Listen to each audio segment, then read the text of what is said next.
Hello guys, this is your fanfic dojo and we are back with our new fanfic, which is What If Naruto Kissed Sakura at Academy Part 2. And if you enjoy this fanfic, then please press the like button and please subscribe to the channel. It motivates me to upload more fanfic like these for you all. Now let's start the fanfic. Hello guys, this is your friend. And we are back with our new fanfic, which is What If Naruto Kissed Sakura at the Place of Sasuke in the Academy? Part 2. Link of this fanfic is in the description. And if you enjoy this fanfic, then please press the like button.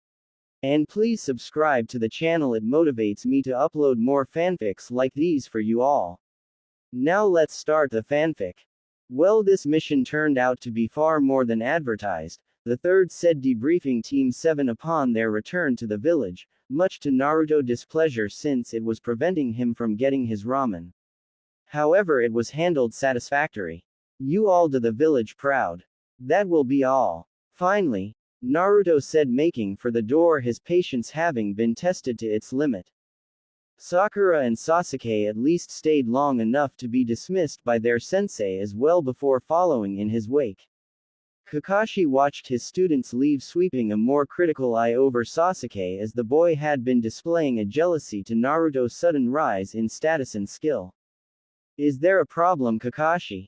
The third asked. I'm not sure yet, he replied. Sasuke has been pulling away from his team. It seems to stem from Naruto's sudden improvement. I see, the Hokage said gravely. Standing, he said, it must be difficult to accept that in the academy he was a legend but is still a small fish in the greater world.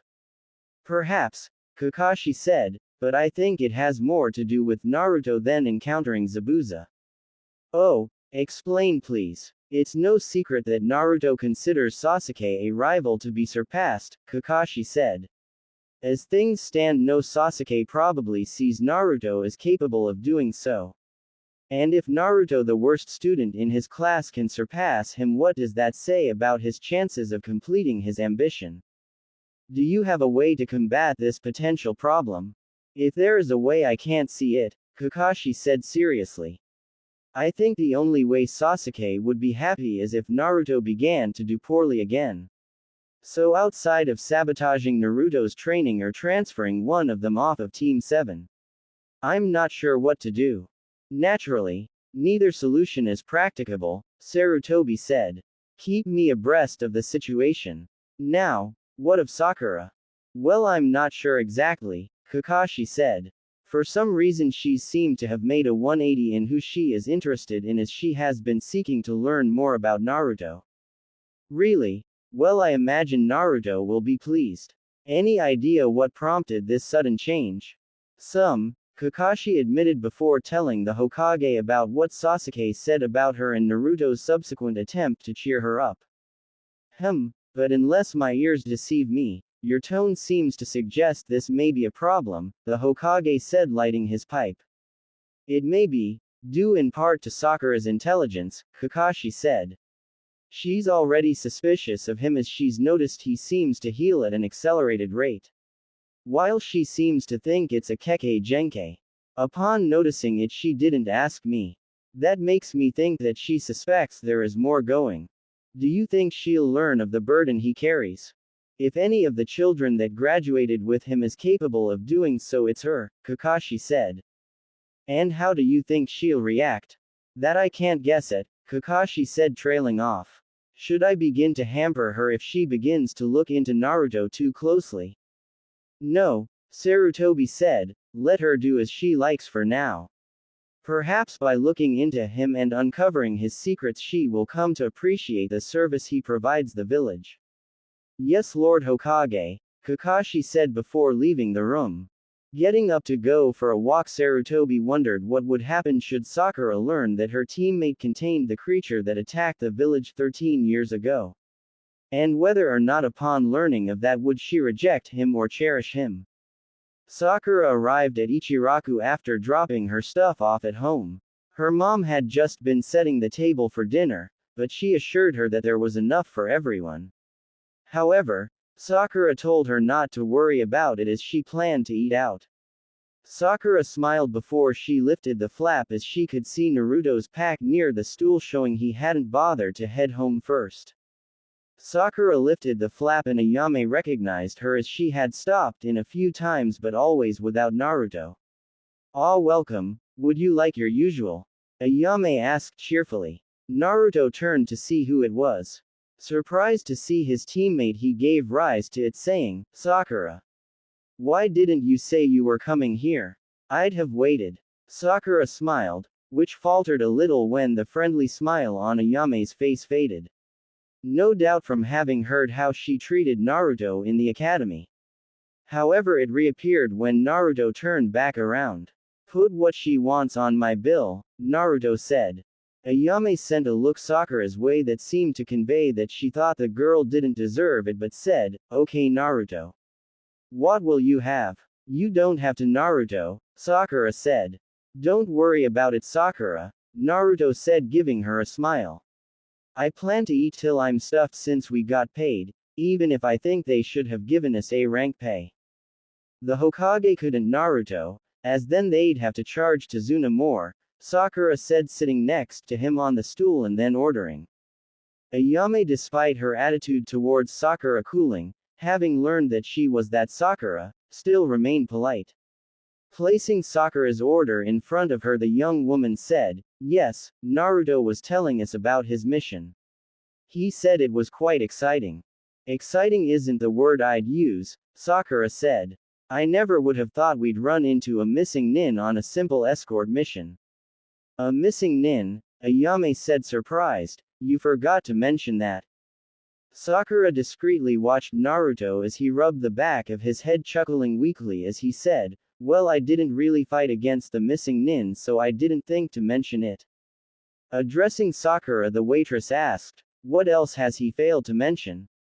Not really wanting to get Naruto in trouble with one of the people that cared for him, she said, "Oh, that's about it, I'm sure." Eyeing the two genin suspiciously, Ayame said, "Oh well, as long as everyone made it back safely." Sakura guessed her backing Naruto raised the young woman's opinion of her, as she seemed far more cordial to her afterwards. Sakura wondered for a moment if the slightly older girl had feeling for Naruto too, and while she decided that she did believe the girl saw him as a younger brother. Watching Naruto eat, she couldn't believe how much ramen he could put away. He had almost 6 bowls and still didn't seem full. The waitress eventually managed to get most of the story of what happened in Wave from the blonde, apparently knowing how to trip him up in order to get him to admit to things. But eventually even Naruto could get full, so after paying his bill he grabbed his pack and made to leave. "I'm glad you came out, Sakura," Naruto said in the earnest way he said it made her smile.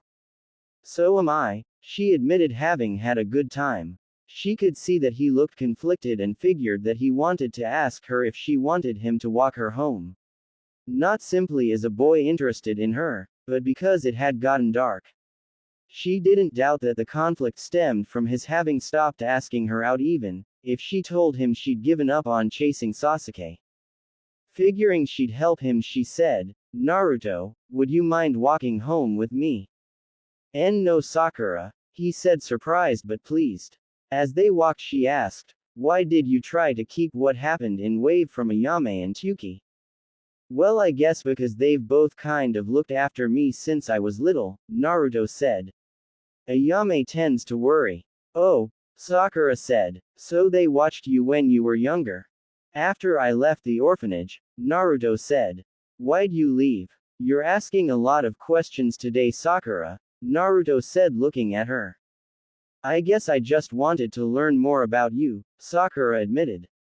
"You're surprisingly close-lipped considering how noisy you are." "I guess it's just nobody's ever really been interested in me before," Naruto said, "so I've never had a reason to talk about myself." "I'm sorry." "About what?" "About how I ignored you while we were in the academy," Sakura said, looking away sadly. "You were interested in Sasuke," Naruto said. "Besides, it doesn't matter. Although I was lonely sometimes, I had people like Ayame, Tsuki, Iruka, and the Hokage looking out for me. I guess I just learned to appreciate the people that did see me." But why do the rest of the villagers pretend not to? Sakura thought to herself, not ready to ask Naruto directly as she was sure he'd try to turn the subject. She was pulled from her thoughts by Naruto saying, "What about you, Sakura?" "Huh? What about me?" "Well, tell me something about you," Naruto said, giving a smile. "That's not really fair as you kind of just told me those things," Sakura said, embarrassed. "You pried a little bit," Naruto said. "I like dumplings," Sakura said lamely in response. Naruto nodded, but before he could ask more she said, "Well, we're here." "Okay," Naruto said, smiling. "Mission see Sakura safely home is complete. I'll see you tomorrow, Sakura." Shaking her head she said, "We don't have training tomorrow, Naruto. Kakashi gave us the day off, remember?" "Really? Yes, I forgot." Sakura was about to wish him a good night when the door opened. "Ah, I thought I heard voices out here." Sakura looked up to see her mom looking at her and Naruto. She was about to introduce him when she saw the light of recognition go off in her mom's eyes. She found that rather strange as her mom wasn't a shinobi, and while Naruto's pranks were well known in a village the size of Konoha, it was kind of hard to believe everyone knew of him. Shaking it off she said, "Mom, this is my teammate Naruto." "Is he now?" her mom said cautiously. The way she said it made it a statement, not a question.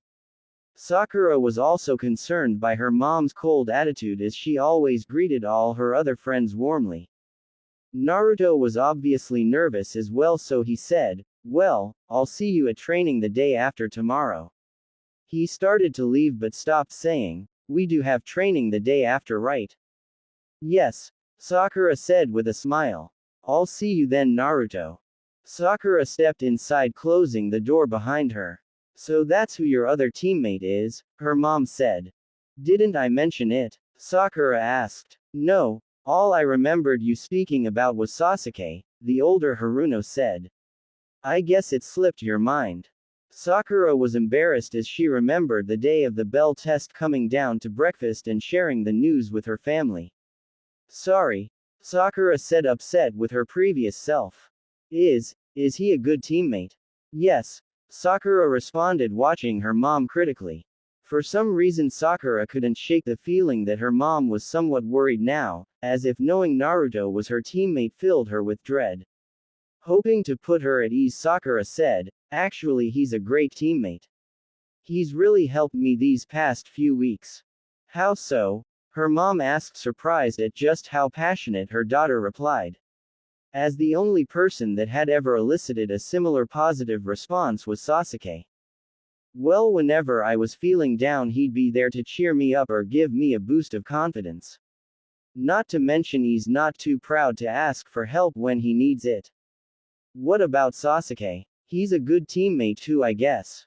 It's just what, dear? He seems so cold now," Sakura said. Also, while at the time his goals for the future made him seem mysterious and cool. Now it kind of worries me." "Mom, do you know Naruto?"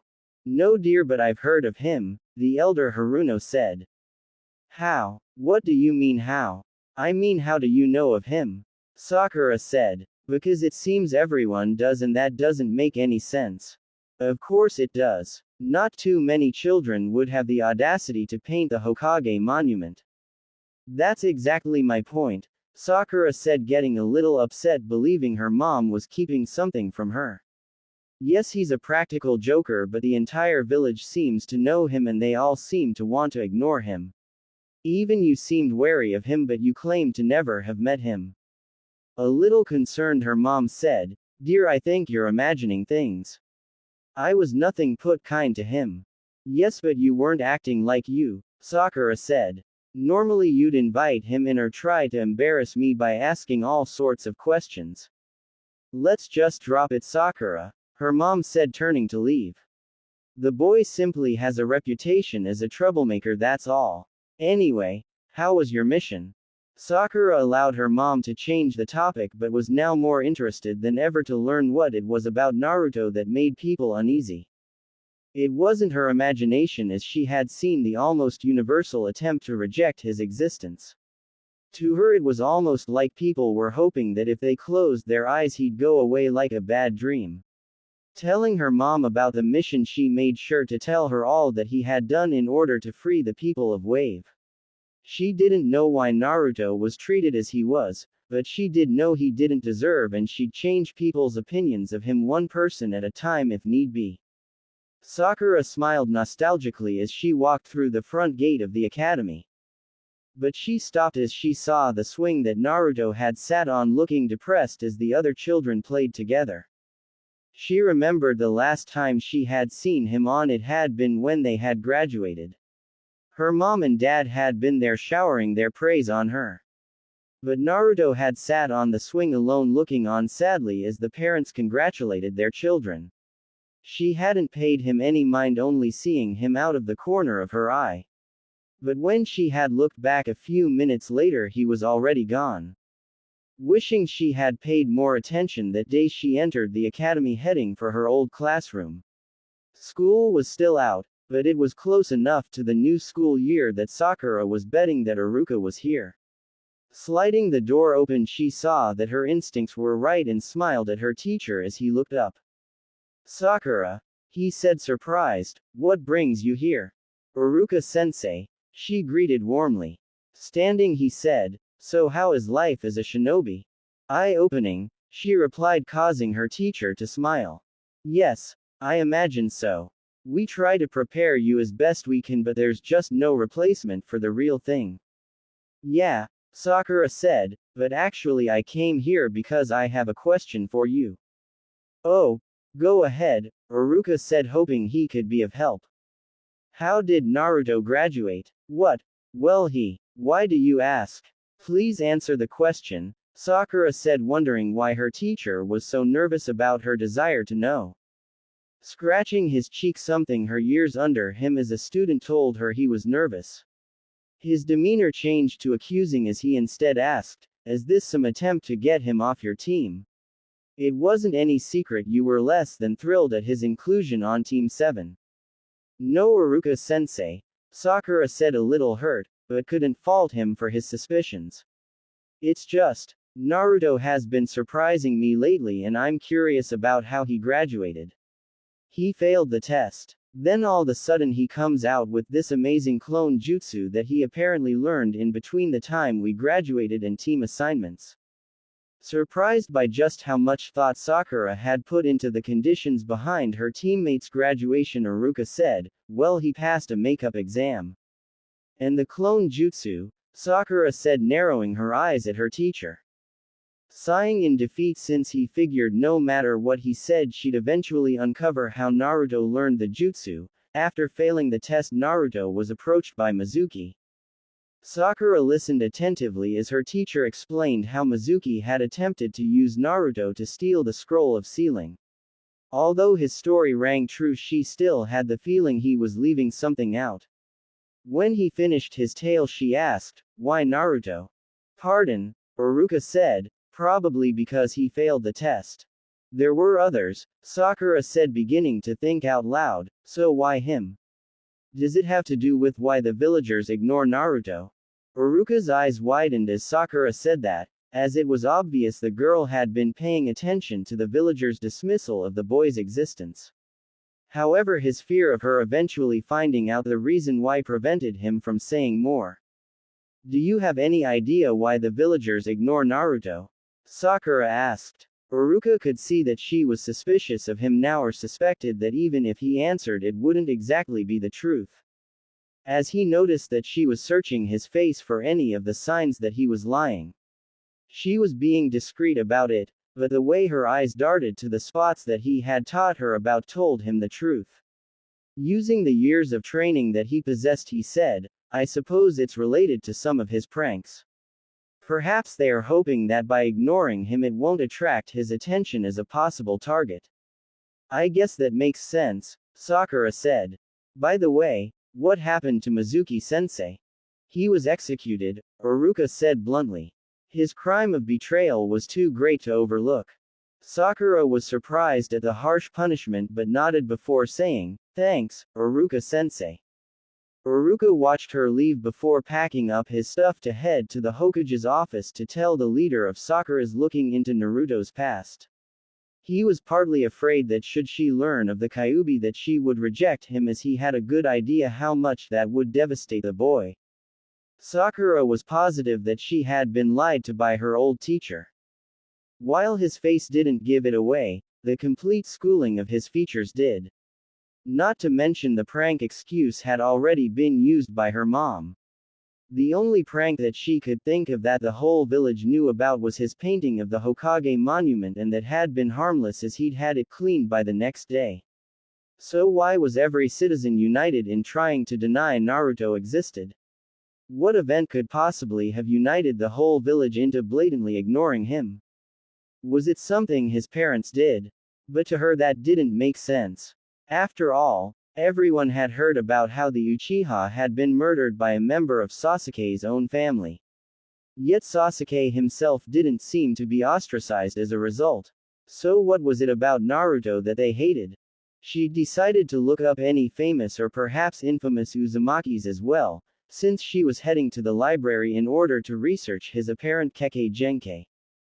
As she walked to the library, she caught sight of some kids running down a street.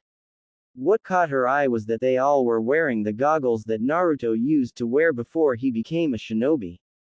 She stopped for a moment to watch them, as they had begun looking around like they had been chasing someone but lost him.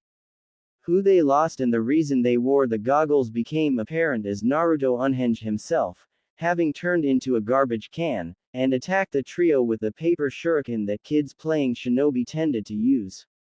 The boy in a yellow shirt began pointing at him, and although she couldn't hear what was being said, guessed it had to do with Naruto using real shinobi tactics. Naruto began shouting back, and before she knew it, both boys were glaring at each other, but seconds later were laughing and smiling. Deciding to leave him alone as she was sure he would invite her to play, something she found a little childish yet fitting with Naruto's character, but also because she wanted to really learn more about the healing ability he displayed. Entering the library was like coming home again, considering all the time she spent here during her tenure at the academy. She got a little wistful at remembering why, which had been to make Sasuke notice how smart she was, since she felt she might not measure up to Ino physically. However, it did have its benefits, as she knew almost the entire layout by heart. There was supposedly a room filled with rare books and scrolls that she had never seen. But outside of that, she could probably walk the library blindfolded and find the section she was searching for. Pulling several books on blood limits, she first looked up the Sharingan. However, outside of some basic information almost everyone who's seen the eye would know found it lacking. She didn't doubt that if she looked up another village Kekkei Genkai, it would be the same story, as the clans guarded their secrets even from their allies. So her best hope was that Naruto's was from outside the village. Looking through the index, she found two that featured accelerated healing, but unless Naruto suddenly began pulling bones of his body or merging with other people, doubted it was them. There was a bloodline ability where others could be healed by sucking the chakra out of the person, but none exclusively dedicated to healing the individual. Closing the book, she opened the next one and began searching. "What is it, Uruka?" the gravelly voice of the Hokage asked as the teacher stopped in front of his desk. "You seem agitated." "I was paid a visit by an old student today who was asking for the details of how Naruto graduated." This student wouldn't happen to be Sakura, would it? Although he phrased it like a question, the Hokage's tone seemed to convey he knew that it was. "How?" "Kakashi has informed me that Sakura has been more curious about Naruto lately." While Uruka absorbed that information, the Hokage watched the teacher. Finally he said, "Tell me, do you intend to tell Naruto?" "Yes, I plan to," Uruka said. "Please refrain from doing so." "Lord Hokage, he has a right to know," Uruka said, his voice rising slightly. "I suppose that is a valid point, but please listen to my reasoning. I fear if you tell Naruto it will put pressure on him. Pressure that will ultimately do him no good.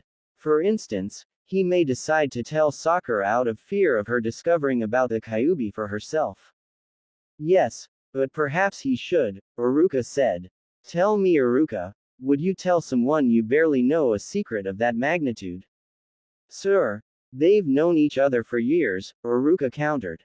Chuckling, the village leader said, Iruka, there is a difference in knowing someone and truly knowing someone. Yes, they have seen each other almost daily for years. But does Sakura truly know Naruto? The answer is obviously, no. Since she is only now asking about him. Yet the same holds true for Naruto. How much does he know about her? Can he trust her with his burden? Or, upon learning about it, will she react with fear and hostility? Better, I think, she finds out for herself and she make the next move, than to force Naruto to reveal his secret before he is ready. Iruka thought about it for a moment before saying, I'll honor your wishes, Lord Hokage. Thank you, the leader said as the teacher left his office. Once alone, he sat back in his chair and truly hoped that when Sakura did learn the truth, she reacted as he expected. Blowing out a frustrated breath, Sakura shut the book she was looking through. Apparently she did it a little too noisily as the librarian came over to see what was bothering her. Hello, Sakura, the older lady said, smiling at the familiar girl. I thought with you graduating I'd stop seeing you here studying. Well, we must never stop trying to learn more, right? Sakura said with a smile. Nodding, the librarian asked, so then what seems to be the problem in your quest for knowledge? Sakura was about to tell her about Naruto's quick healing. However, since she beginning to suspect that the whole village already knew something, and would try to stop her from finding out, said, well, on my last mission I encountered a boy who healed at an incredible rate. But if it's a Kekkei Genkai, it isn't listed in any of these books. I see, the woman said, assuming a stance to think. Are you sure it's a bloodline ability? What else could it be? Sakura asked, confused. Literally anything, the woman said, moving towards an aisle and motioning Sakura to follow. Running her finger along the many books, she stopped and pulled a large book down before rifling through it. Let's see, she said as she turned the pages. Ah, here, turning the book towards the girl, it was an article on the 7 Swordsmen of Mist. Tell me, have you heard of the 7 Swordsmen? Yes, Sakura said dryly. Well, according to legend, some of the blades possess abilities outside the norm. The great shark blade Samahata, for instance, is rumored to be able to eat chakra of its wielder's opponents. So perhaps the reason for this healing you noticed is because of some talisman. But it may not be limited to that, as there are far more ways for people to increase their power and new ones are discovered all the time. Taking the book from the woman, Sakura thanked her before taking it to her table. Flipping it to the index, her jaw dropped at the number of entries that could heal an injury. Sighing again, she was about to begin reading when she realized maybe there was more to Naruto's ability than just healing. She began thinking about anything else about Naruto that was extraordinary. Immediately she came upon his accelerated ability to recoup chakra. Checking back in the Kekkei Genkai books, she found that none of the entries there had any mention of expedient chakra recovery, so she returned to the book she was just looking in. She also realized that Naruto large chakra reserves may also be part of his abilities. Although adding large chakra reserves to her list at first seemed to add to it, between the 3 she was actually able to eliminate most of them. Oddly enough, the sword the librarian had showed her made it to the list, but Sakura was pretty sure Naruto wasn't carrying around a 5-foot-long sword. Jinchuriki, she read aloud as she checked the next item on her list. Flipping to it in the book, she almost skipped it entirely but couldn't ignore that it had all 3 abilities listed, so reading to herself, read. Jinchuriki literally means power of human sacrifice. Jinchuriki are created through the sealing of a tailed beast into an infant, preferable, although young children are often used. Adults that have attempted to do so often die as their chakra coils are fixed and cannot adjust to the strain of containing the beast. The abilities that the Jinchuriki exhibit vary from beast to beast. An example is the one-tailed shukaku. The Jinchuriki of that beast often displays an ability to control sand. Opening parenthesis. Closing parenthesis. However, all Jinchuriki exhibit some of the following abilities or traits. Abilities all Jinchuriki seem to share are accelerated healing and chakra replenishment. Large chakra reserves also are reported, not to mention a secondary source of chakra should the Jinchuriki exhaust his own. Traits vary, although often in some way link the host and beast. For example, many claim that the host of the two-tailed cat often has cat-like eyes. Sakura was going to cross Jinchuriki off her list until reading that. After all, Naruto never showed an ability to use a second chakra, but reading about the traits it would explain the whisker-like birthmarks on his face which she had always found odd. Skimming through the article for what beasts Konoha had, it said, of all the villages only Konoha lacks a beast of its own. The first Hokage who had the amazing ability to control the beast divided them among the other great villages and gave one to the minor village of Waterfall. The whereabouts of the Kyuubi. The Kyuubi? Sakura thought, shocked. Flipping to the date of publication, she found that the book was published 15 years before the Kyuubi attack. Could it be? She thought, her mind racing. She wanted to reject it almost on an instinctual level since everyone in the village almost universally hated and despised the creature. But that fact alone almost made it a certainty and would explain the desire of the village to pretend Naruto didn't exist. Reading on the book said, Jinchuriki are often loners and most are more in fact burdens to their villages. They often lose control of their beasts, resulting in large death tolls. It is widely believed by this author that the reason the first gave away all the beasts was for this very reason, as despite their usefulness on the battlefield, Konoha has often triumphed without them.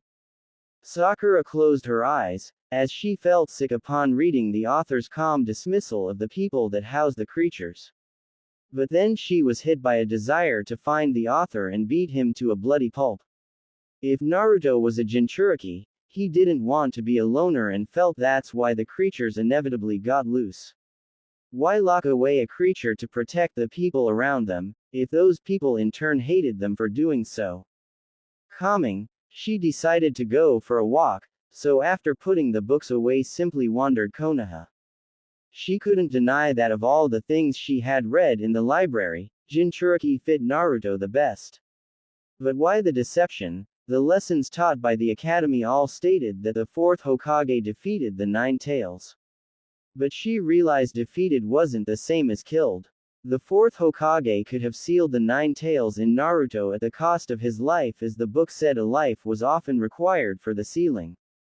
Yet, that brought her back to the question of why the great cover-up. Why not simply announce Naruto was the Jinchuriki of the Nine Tails? But upon remembering the cold looks, as if people were trying not to see him, Sakura realized people did know. It was the kids that didn't. But, then why didn't they interact with him? For that answer she didn't need to look any further than her own parents, as she remembered seeing Naruto crying in a market once. She had stopped, and if she hadn't been holding her mom's hand may have gone talk to him. As it was, she tried to head in his direction, but an insistent tug from her mother made it impossible. Trying to remember what happened next, Sakura saw an image of her mom's face and saw that she had seen the boy too. But her mom's eyes had gotten cold and she pretended to simply glide her gaze past him.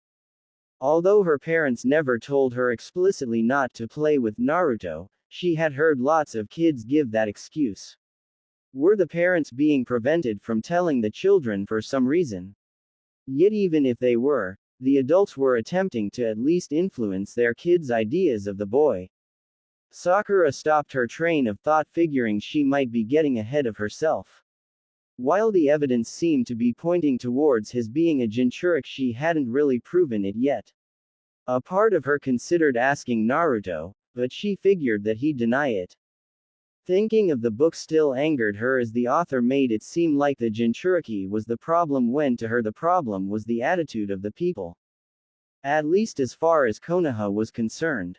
Although she didn't think it was a huge stretch to imagine that people's attitudes were the same in the other villages. But she couldn't imagine that the Biju had any sort of real control over its host, or otherwise she'd probably be a stain on the floor somewhere considering how she treated Naruto before. The scent of Ichiraku pulled her from her thoughts. Deciding to have some, she almost stopped, afraid of seeing Naruto there. She wasn't afraid of him but of how she'd act around him, as all the information was a bit much to absorb. Not to mention she didn't know how she wanted to proceed. She guessed the best way to proceed right now was to act normally and simply try to figure out the truth on her own. Also, she kind of wanted Naruto to tell her himself, since it would reflect a level of trust that he was putting into her. Sitting down, the young waitress smiled at her, apparently willing to let Sakura's past treatment of her favorite customer go in light of her seeming to come around to his charm. "Welcome, Sakura," Ayame said kindly. "What would you like?" Placing her order, the waitress made small talk with the pink-haired girl. "Has Naruto stopped by yet?" "No," Ayame said. "He'll probably come by later, as I've seen him playing around with Konohamaru." "Yeah, I've seen him too," Sakura admitted. "I kind of envy him." Ayame gave her a look that seemed to say if you knew more about him you wouldn't, but she clarified what she meant, adding, "He doesn't seem to let anything keep him down." "Well, he's a special kid," Ayame said. "Yeah." Leaning an elbow on the counter, Ayane said, "You've seemed to be rather taken by him lately." Blushing and looking away, Sakura said, I suppose I've only really begun to get to know Naruto." "Oh," Ayame said, probably sensing some possible gossip. "Just how well have you gotten to know him?" "Not that well," Sakura said quickly. "But would you?" I'm not sure," Sakura said. "There is something I wanted to ask if you don't mind." "Shoot," Ayame said, smiling. "When's Naruto's birthday?" Ayame looked surprised before sending a look her dad's way, but he shrugged, so she said, "October 10th. Sakura kept her features calm, but it was like she had just received a gift. What were the odds that he would be born on the exact same day as the Kyuubi's attack? "Thanks," she said as Ayame placed her order in front of her. Digging in, she ate quickly, hoping to leave before Naruto arrived, wanting some more time to go over all that she had learned. Naruto arrived on time, but as expected, Kakashi still hadn't. He leaned against the fence after saying hello to Sakura and sending his customary glare towards Sasuke. Sakura warmly welcomed him, as had become the norm, and although she also had done so to Sasuke, didn't seem bothered by his normal lackluster greeting. "Naruto," she said before he got comfortable. "What's up, Sakura?" he said, moving towards her. Dropping her voice, she said, "Let's go to the training grounds." "But what about Kakashi-sensei? Guess he'll just have to come find us." "But I want to get some training in, instead of sitting around doing nothing," Sakura said. "What about Sasuke? What about him? I doubt he'd want to train with us," Sakura replied. But looking behind, Naruto said, "Sasuke, we're going to the training grounds. Do you want to come?" Sasuke turned his head before saying, "No." "Okay.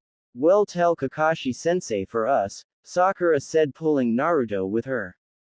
Arriving at the training grounds where they had performed the bell test, Naruto asked, "So what kind of training do you want to do?"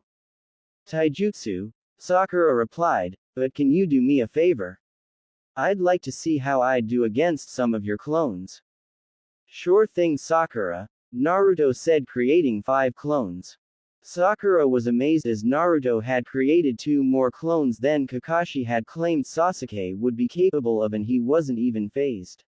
She shouldn't be surprised though, considering her suspicions, but it was still impressive.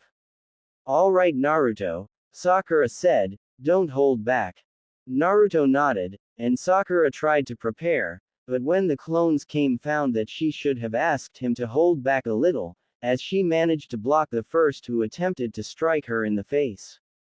However, 2 others approached from the sides of the first and each kicked her in the chest, knocking her on her back. Staring up at the sky, she saw Naruto descending.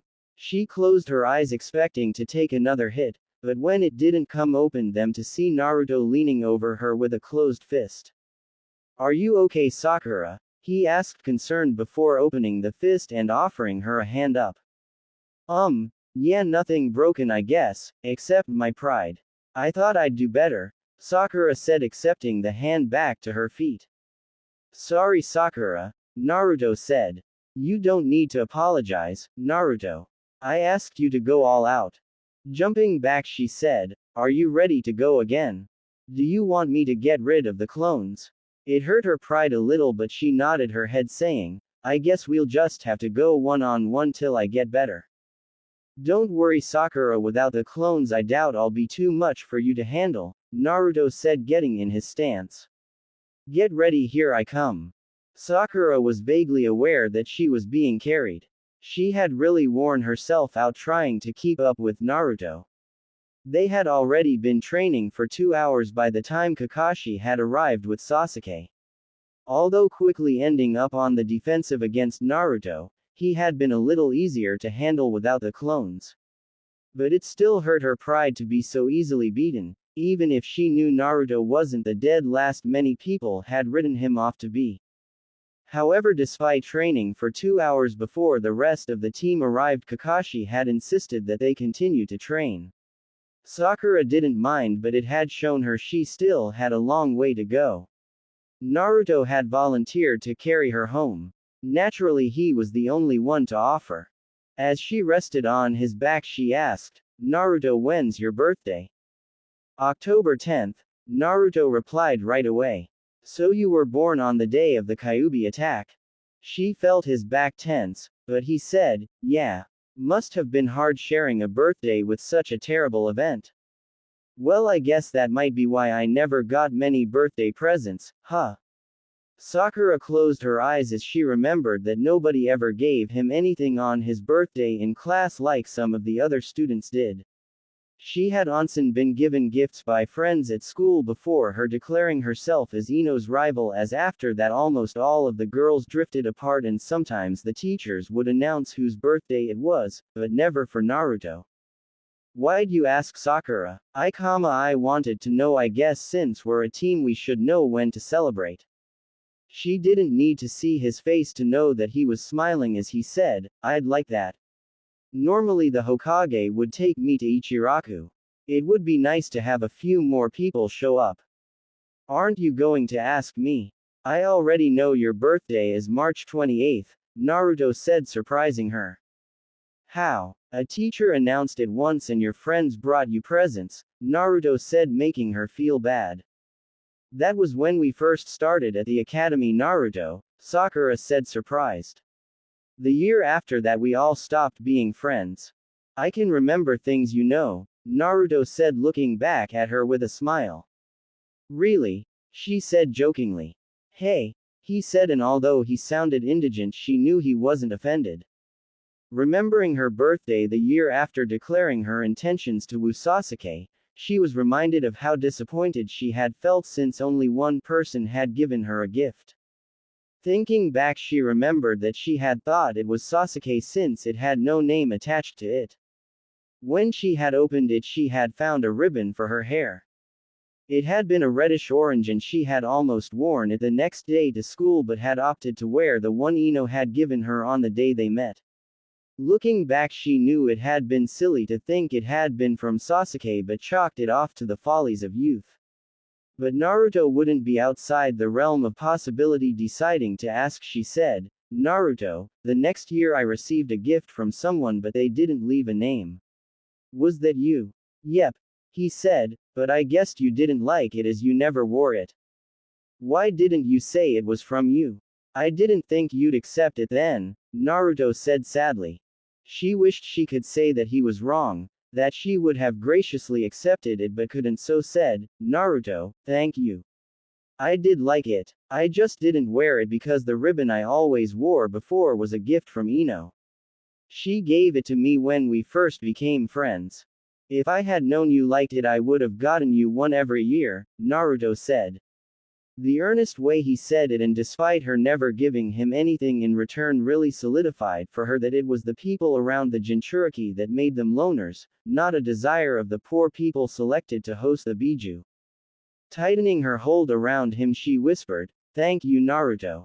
However, this time she meant for keeping her and the village safe from the Nine Tails. You already thanked me, Sakura, Naruto said, his tone showing he was a little confused. Before she could respond, they arrived at her home, so standing on her own power thanked him again before heading inside. Going up to her room, she searched through one of her drawers, pulling out the small box the ribbon Naruto had given her had been in. Inside was a handmade card that read, "For the most beautiful girl in the whole village." Pulling the ribbon out, she really should have known it had been from Naruto due to the color. Taking her headband off, she placed it in her hair and had to admit it didn't look bad. It almost made her wish that it was wider, as she would have taken the metal plate of her headband off and put it on the ribbon if it had been a little bigger. Figuring she could use it with her normal clues, she put it on her dresser and got ready for bed. As she waited for sleep to come, she came to the conclusion the Naruto was the Jinchuriki of the Nine Tails. But what she should do next was what she wasn't sure about. Should she tell him she knew? While she was sure that would make him happy, especially since she would tell him it didn't bother her. She believed she would prefer that he tell her himself, as then it would mean that he had come to trust her. Deciding to keep her revelation to herself for now, she felt her eyelids get heavy. Allowing sleep to overtake her, she vowed to one day prove to Naruto that he could trust her with his secret and maybe even something more precious. Sasuke was angry, not an unusual state of being for him, but today it wasn't the normal cool undertone of anger and hatred he carried around for his brother. Today it was directed at Naruto. It had been bad enough to see how he handled the guards at Gato's headquarters. Yet what he saw today seemed to discredit everything that he had come to learn about the boy. Almost as if he had been lying to them from the beginning about his being the dead last loser of the academy, as it was the only explanation that he could think of. He had decided to see what his teammates were getting up to together while they waited for Kakashi. He had also begun to come later to the meeting point, opting to train in the privacy of his home. However, both Naruto and Sakura's increase in skill was beginning to really bother him. He had done as his brother had said and lived to hate him while dedicating his training to the express purpose of destroying Itachi. So then why were the loser and one of his annoying fan girls improving faster than him?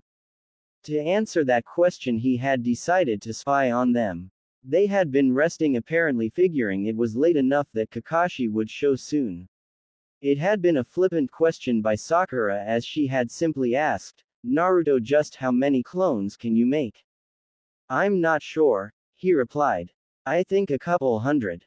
Sasuke had scoffed, but Sakura had said completely serious, "Would you show me?" "Sure, Sakura," he said, standing again. Creating the cross-hand sign that Naruto used for the shadow clone jutsu, Sasuke almost laughed as only 5 clones came into being. He was surprised when it appeared that Sakura was disappointed, almost like she expected him to actually do it. He found that annoying, as she had been there when Kakashi had said that at most he could make was 3. The loser could make 5, and although Gato's guards at the dock claimed to have been assaulted by more, it was becoming apparent to Sasuke that they obviously had simply been overwhelmed by having to fight an actual ninja. However, Naruto blew that thought away when he said, "Sorry, I guess 5's just my go-to number." Making the hand sign again, he held it longer until chakra began to surround him, and once the smoke cleared, Sasuke couldn't believe his eyes as the whole training field was covered in clones. Sasuke had left only to return shortly later, but was surprised when Sakura didn't immediately tell Kakashi. Surely she must have felt it was abnormal, but instead she acted as if it was only natural for Naruto. Was that why she was hanging with him lately? Because she felt he was better than him now. Granted, he wanted her to leave him alone for years, but found the idea that he was being replaced by Naruto of all people insulting. What was worse was the supposed training they were receiving from Kakashi. He'd taught himself more dangerous jutsus than the masked shinobi had shown them. When he made a point of it, Kakashi had only said that they were proceeding at a level normal for recently graduated genin and that the wave mission was a fluke. That annoyed Sasuke. How was he supposed to awaken his eyes if they weren't going to be put in danger? Itachi had mastered the Sharingan at age 8. But the world had still been in chaos then, having just finished the Third Great Shinobi War. So there had been plenty of opportunities for him to awaken them. Sasuke was finding the peace detrimental to his ambition. Leaving the Uchiha compound, he decided there was only one way to proceed. He'd challenge Naruto to a fight. Not a training spar where they were expected to hold back. He needed to test himself and felt that for the moment at least Naruto was the only one who could. He found him in the pink at leaving the restaurant that Naruto was always going on about. A quick look inside showed him a pile of dishes but none where Sakura had been sitting. Has she simply stayed to watch him eat? They were both obviously surprised by his being there, with Sakura saying, "Sasuke, what are you doing here?" Ignoring her, Sasuke said, "Naruto, I want you to fight me." He could see Naruto liked the idea, but it faded as he said, "We'll spar tomorrow at training. I'm too full to fight." As Naruto began to walk away with a pleased Sakura, the Uchiha said, "What's the matter, scaredy cat?" Naruto stopped before he turned, glaring at the Uchiha saying, "What was that?" "Let it go, Naruto," Sakura said, trying to pull Naruto with her. He allowed himself to be pulled along, but again stopped when Sasuke said, "Humph, going to allow her to boss you around now?" "Sasuke, leave him alone," Sakura said angrily, surprising the Uchiha. Snapping, he said, "Be quiet, Sakura, this doesn't concern you." "I'm a member of Team 7, Sakura shot back. "The weakest member," Sasuke said, "makes me wonder who the true dead last of the Academy was." Sakura looked hurt, but the glare on Naruto's face made it worth it as he said, "Take that back. Why? Were you attached to the title of being the biggest loser? Is that why you're afraid of accepting my challenge?" "No," Naruto said angrily. "Good, then let's go," Sasuke said, turning, assuming Naruto would follow him. Naruto looked to Sakura, who shook her head no, but taking her hands of his arm said, "I'm sorry," before following after the Uchiha. Sakura knew nothing good was going to come of a fight between her teammates. The best scenario she came up with was Naruto losing, and that was simply because he'd train harder. But something told her if Sasuke lost, that the anger she often sensed directed at Naruto and recently her would only grow stronger.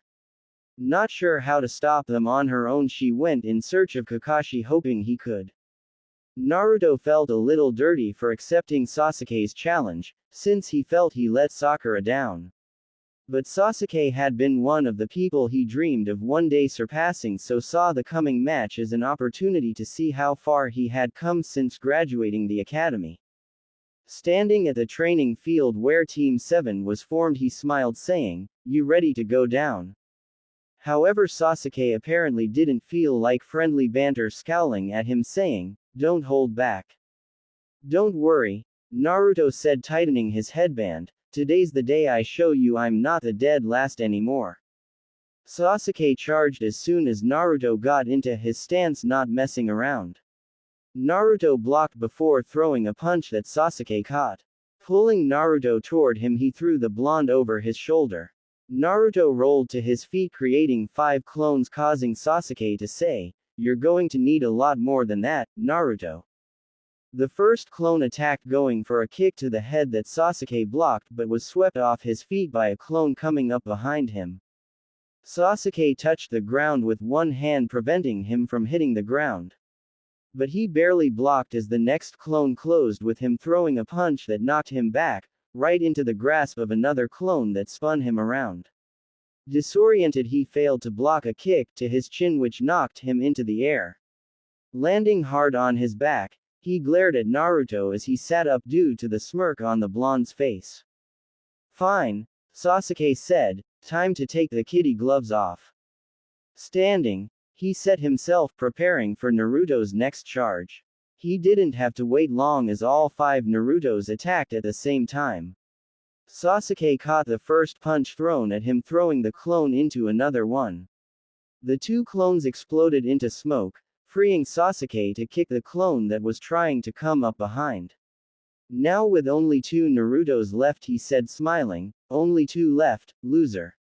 I told you would need more." But Naruto refused to give in to Sasuke's taunts, instead dispelling the remaining clone, causing the Uchiha to say, "I told you. You're going to need more clones. Say it after you beat me," Naruto said. Growling, Sasuke charged Naruto, throwing several punches that the blonde blocked due to all the sparring with Sakura. As he blocked Sasuke's attacks, Naruto really marveled at how much his time with Sakura had helped him, as instead of using clones to overwhelm his opponent's defenses, since Sakura asked that he not use them, it made him more reliant on reading his opponents. He smiled a little internally as Sasuke's attacks got sloppier and sloppier due to his frustration of not landing a solid blow against him yet. Opening a gap in his defense, he wasn't surprised when Sasuke took it, lashing out with a kick that caught him in the chest. But since he was already falling back, he lessened the damage. But when Sasuke tried to press his supposed advantage, he was surprised when Naruto recovered quickly and hit him in the chest. Sasuke quickly found himself on the defensive again. Getting angry, he managed to kick Naruto away. Flashing through several hand signs, he took a deep breath and then breathed a stream of fire at his opponent. As the fire hit where his opponent was standing, he heard Sakura scream, "Naruto!" Sakura found Kakashi at his home. Banging on the door, he answered holding his book in his hand. Despite the situation brewing, she idly wondered if he ever put the book down. "Where's the fire, Sakura?" Sasuke challenged Naruto to a fight. Sakura said hurriedly. "I was afraid this would happen," Kakashi said, throwing his book in the room and taking off towards the training grounds. The pair arrived just as Sasuke's jutsu hit the blonde. Kakashi heard Sakura's scream and he was just about to move, hoping that Naruto somehow avoided it, when a rumbling at Sasuke's feet drew his attention. Sasuke noticed it too, but too late to avoid as Naruto emerged using the headhunter jutsu, clocking Sasuke in the chin with an uppercut. Glaring up at the blonde who glared back, they were about to start up again when both Sasuke and Naruto were pinned by clones of Kakashi. "What do you two think you are doing?" Kakashi said angrily. "This is not how teammates are supposed to act." Naruto looked ashamed while Sasuke simply stared up coldly at him. Sighing, he said, "Tomorrow the 2 of you are going to perform whatever D-ranked missions that we get without pay.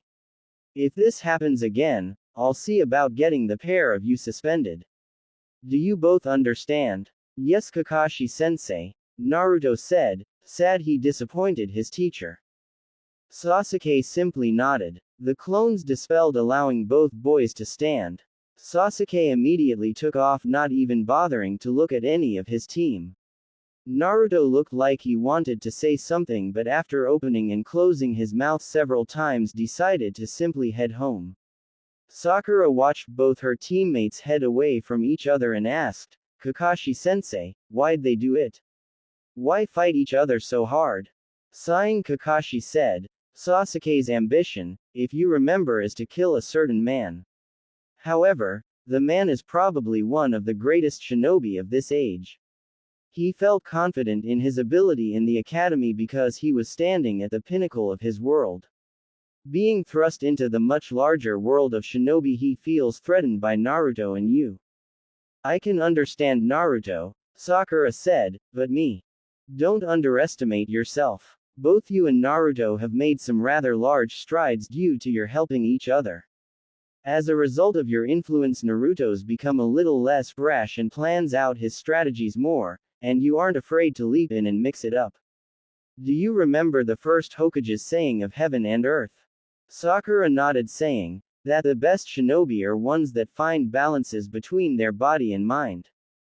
"Exactly," Kakashi said. "Anyways, go home and get some rest, it'll probably be a pretty tense day tomorrow." It had been a long and trying day for Team 7. Although Sakura tried to play peacemaker between her teammates. Both boys had spent most of the day glaring at each other. What was worse for the sensei of Team 7 was the summons he had received. He knew what it was for, and didn't know exactly what to do now. He figured he'd let the other rookie sensei go first before making his decision. Entering the room full of Junin, he sat towards the back, but was forced to come forward as the Hokage said, "Let us hear from the leaders of the rookie teams first. I, Kurenai Yuhi, leader of Team 8 whose members are Hinata Hyuga, Kiba Inuzuka, and Shino Aburame, do hereby nominate my squad for the Chunin exams." Kakashi could hear the clamor as the first rookie team in 5 years was nominated for the exams. It rose in volume as Asuma also nominated his team. Feeling all eyes on him, he said, "I, Kakashi Hatake, squad leader of Team 7 whose members are Sasuke Uchiha, Sakura Haruno, and Naruto Uzumaki, do not recommend my team for the Chunin exams." As expected, the room exploded in volume as they began to speculate why the team with the Rookie of the Year wouldn't be participating. He heard a few shinobi suggest it was due to Naruto. Before he could give his reason, the Hokage demanded silence, saying, "Very well, let us move forward. Guy, what about you?" Listening with half an ear as Guy nominated his team, Kakashi hoped that in the end he made the right decision in refusing to let his team participate. But now that the decision was made, would just have to live with the outcome whatever it may be. He was just a clog in the machine, and not even a very important one as he bowed to his master.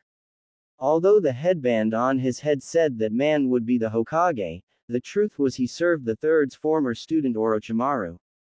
"Ah, if it isn't Kabuto-sensei," Orochimaru said with smile, finding it amusing the spectacled man carried that title when Kabuto could probably easily handle him and his teammates combined. "Report. As instructed, I have nominated the team to enter the Chunin exams," the Junin spy said. "Good, but why do you feel the need to report this to me in person?" Orochimaru said, wearing his disguise of the Sound Team's sensei. "Because Lord Orochimaru, Sasuke Uchiha's team has not been nominated." "Is that so? Any ideas why?" "Only a rumor, my lord, but if it's true, Sasuke and his teammate got into a fight the day before the nominations." "I see. Well, that could be useful when the time comes. Thank you for the information. You are dismissed." The Junin left, and a moment later another spectacled individual entered. "Sometimes the way you four scurry around trying to earn my favor can be quite tedious, Kabuto.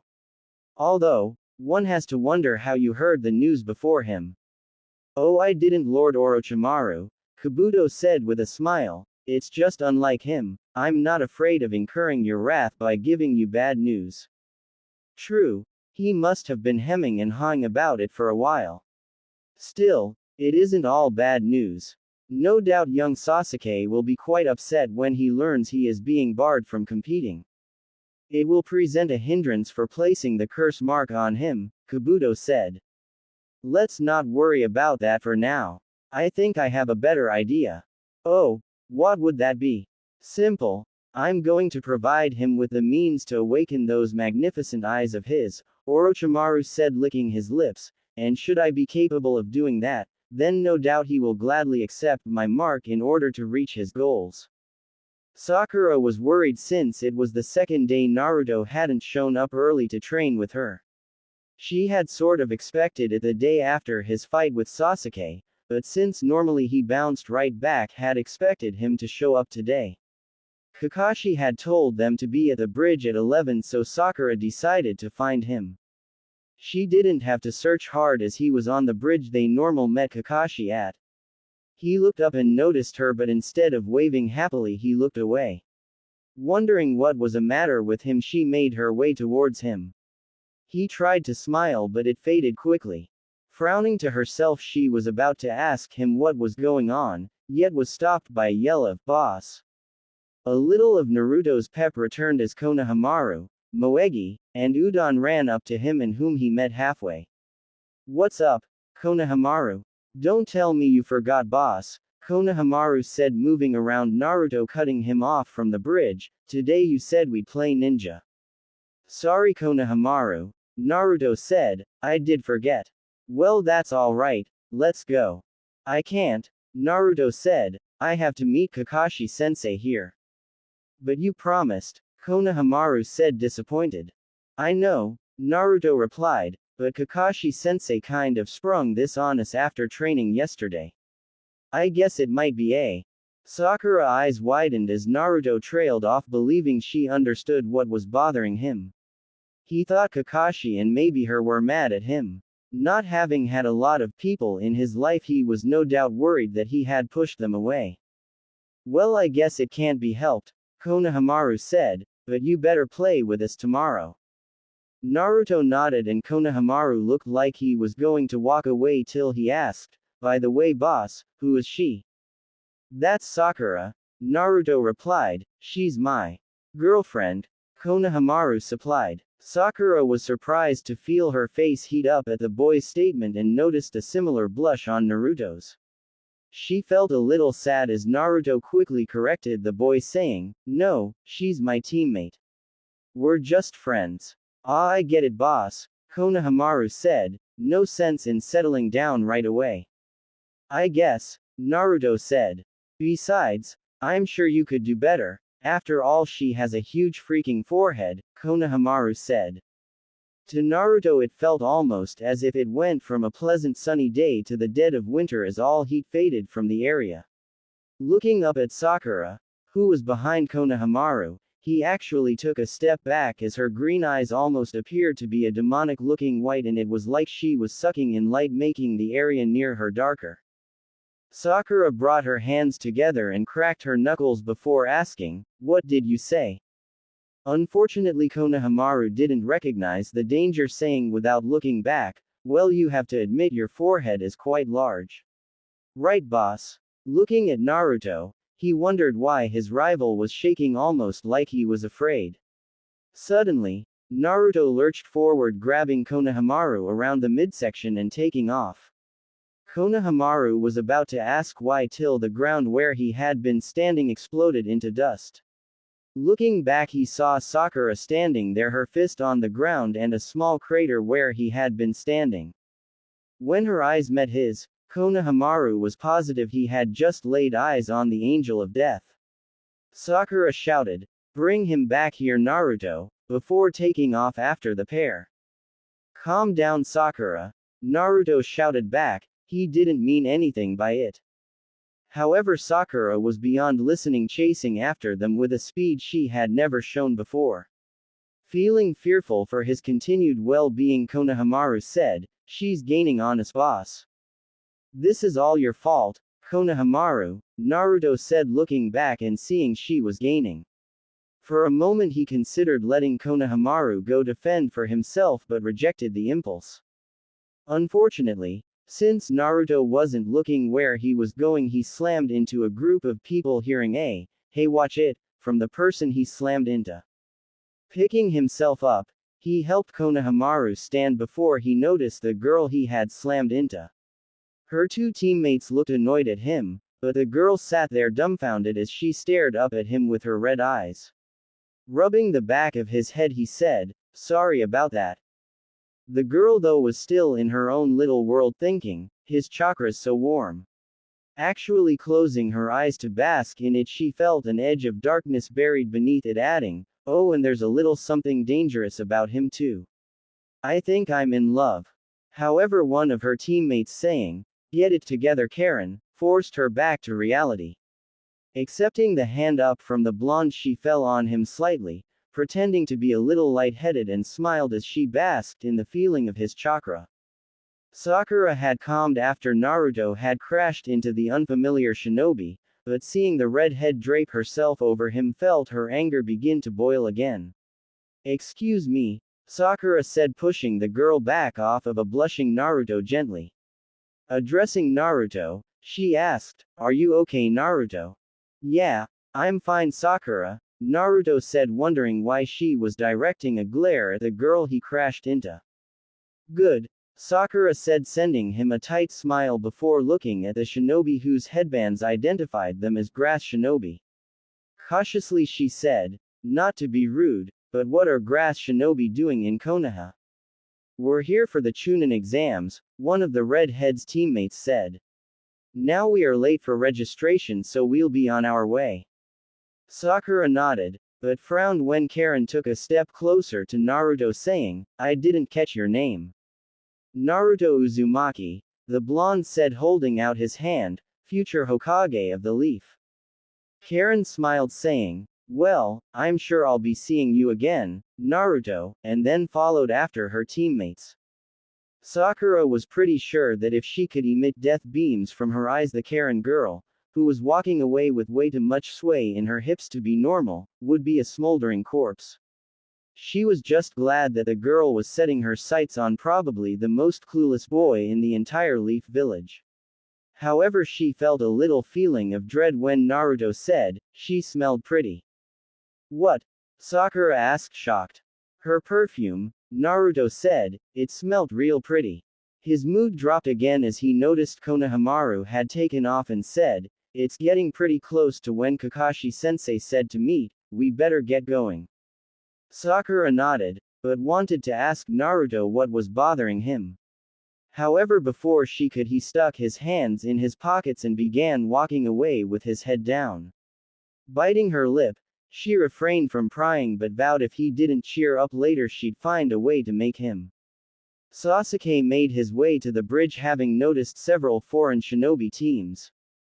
Guessing that meant the Chunin exams were around the corner, which he was sure probably was the reason Kakashi had summoned them on a day he normally gave them off. Arriving at the bridge, he saw Naruto leaning against the side of it, and for a change Sakura wasn't near him. Taking his usual spot, he settled in to wait, not giving in to the temptation to glare at Naruto. They didn't have to wait long, as almost as soon as he got comfortable their teacher arrived. Hello, Kakashi waved, trying a little too hard to sound cheerful. When nobody replied, he thought, oh boy, this isn't going to go over well. Figuring to get it over quickly, he said, alright, the reason I've called you all here today is yesterday the Junin sensei were summoned by the Hokage. The reason was so he could find out which teams would be nominated to participate. So when are we supposed to show up? Sasuke asked. You aren't, Kakashi replied. I didn't nominate Team 7. Kakashi was surprised when Naruto wasn't the one that shouted, what? Instead, that honor belonged to Sasuke. Naruto, on the other hand, simply dropped his head even lower, if that was possible, since he seemed down about something. Sakura, trying to keep the situation calm, said, well, none of the rookie teams were nominated, right? Kakashi noticed that Naruto's head picked up at that and felt bad when his saying, I'm afraid Team 7 was the only team not nominated, Sakura, caused the blonde to begin to sulk again. You can't be serious, Sasuke said upon hearing that. How can they be ready, but we not be? That would be because none of the other senseis had to stop a fight between two of their students. A fight, where one student used AC-ranked fire jutsu on the other. That has nothing to do with whether or not we are ready, Sasuke countered. It has everything to do with it, Kakashi retorted, feeling a small vestige of anger at his student. Do you even know what a Chunin is? A Chunin is expected to be a leader of genin. He can't let things like pride get in the way of what is best for his team. By engaging in that fight, both you and Naruto proved you aren't ready for the exams. Sasuke looked like he wanted to say more, but realized it was pointless, so instead simply crossed his arms. Feeling uncomfortable, Sakura said, so then what will we be doing instead? We'll have to pick up the slack for the other teams, Kakashi said. It probably won't get hectic until after the first two tests of the Chunin exams. We'll probably get a few C-ranked escort missions, as nobles and such will be arriving to watch the third match. Until then, it'll be business as normal. Any questions? Seeing none, he dismissed them and frowned as two of the members headed off in separate directions, with Sakura watching Naruto leave sadly. shunning away. He hoped he made the right choice in barring his team's entrance in the exams. Naruto felt horrible after Kakashi dismissed them. Bad enough he had disappointed Sakura by accepting Sasuke's challenge, but now because of it he was responsible for her not being allowed to compete. He was vaguely aware of somebody running to catch up. He was a little surprised it was Sakura but tried to smile at her. She's probably going to tell me how upset she is about not getting to compete, Naruto thought disappointedly. Although, felt that was unfair to her, as she had been nothing but supportive since Team 7 formed. Which was why he supposed he shouldn't have been surprised when she said, "Well, that's a relief, isn't it?" It must have shown on his face because she giggled slightly, saying, "Did you think I wanted to enter the exams or something?" He stuttered a few times before simply nodding. Smiling, she said, "Well, I'll admit I'm not thrilled Ino Pig was nominated, but I can't seriously say I wanted to be in the exams. I mean, we have only been out of the academy for a few months. I can't imagine rookies like us are nominated all that often." Although he knew Sakura was trying to cheer him up, it was actually doing the opposite, so he blurted, "I'm sorry." "Sorry?" Sakura repeated, confused. "What do you have to be sorry about?" "About not listening to you and fighting Sasuke," Naruto said. "Well, don't let it happen again," Sakura said jokingly. "I'm not mad, Naruto," she added seriously. "You did try to walk away. Sasuke goaded you into fighting him. But still, Naruto," Sakura cut him off softly, "let it go. You made a mistake. A mistake that sounds like it worked out to my benefit because I'm not sure if I would have wanted to compete so soon, and I doubt if they would have let just you and Sasuke compete." "What do you mean, Sakura?" "Well, think about it," Sakura said, smiling as Naruto did so, literally his face scrunching up as he concentrated. He didn't appear to try very hard, as a minute later he said, "I give up, tell me." Laughing lightly, she said, "Well, the reason Kakashi-sensei didn't nominate us was because of poor teamwork. So that means despite being an opportunity to advance to Chunin, we will be competing as a team in at least a few of the tests." Naruto appeared to be hanging on her every word, so she stopped and, wanting him to make the connection himself, prompted him, saying, And, Naruto repeated before suddenly saying, "That means all of us needed to enter." "Exactly," she said, giving him a dazzling smile that caused him to blush a little as he thought how pretty she was. Continuing, she said, "And if Sasuke's reaction was anything to go by, he'd want to compete, which means he'd probably try to pressure me into doing so as well." Naruto nodded, feeling better, and said, "I won't let you down again, Sakura." "You haven't yet," Sakura said in a way that touched Naruto. "But promise me if he tries to pick a fight with you again, you'll walk away." "I promise," Naruto said, to which Sakura nodded despite having a feeling that another fight between her teammates would be inevitable. Sakura looked around as she approached Naruto's apartment building. She didn't know how, but for some reason that Karen girl had kept showing up at places her and Naruto had been. She was beginning to get really upset, especially since the girl had issues with keeping her hands to herself. Even though she had only found out about the Chunin exams the day before, she was already wishing they were over. However, it did provide her with the kick she needed to put a part of her plan to get Naruto to open up to her into action. She was beginning to wonder if Kami had some sort of fetish about trying to hamper her ability to find love. Granted, she had known what she was getting into with Sasuke. After all, there had been a lot of girls who had feelings for him before her. Yet, she was wondering why it was that now that she was interested in Naruto, it seemed other girls may be coming out of the woodwork as well.